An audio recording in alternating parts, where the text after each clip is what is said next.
आऊज़ुबिल्लाहिमिनश्शैतानिर्रजीम बिस्मिल्लाहिर्रहमानिर्रहीम। अस्सलाम वालेकुम फ्रेंड्स, कैसे हैं आप सब। उम्मीद करता हूँ सब खैरियत से होंगे। मेरा नाम है अबरार और आपको अपने चैनल अबरार जल्लावाला में खुश आमदीद कहता हूँ। आज हम जानेंगे नीलम नाम का मतलब, लकी नंबर और मज़ीद दिलचस्प मालूमात।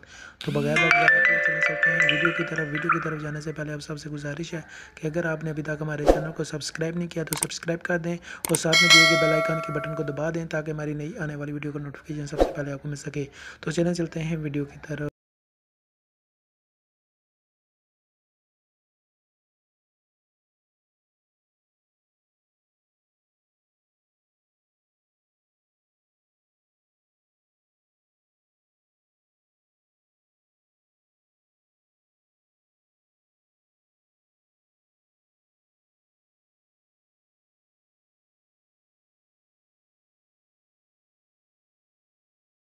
जी तो फ्रेंड्स, उम्मीद करता हूँ आपको हमारी ये वीडियो पसंद आई होगी। अपना बहुत सा ख्याल रखिएगा। मिलते हैं किसी अगली वीडियो में, तब तक के लिए अल्लाह हाफिज़। पाकिस्तान जिंदाबाद।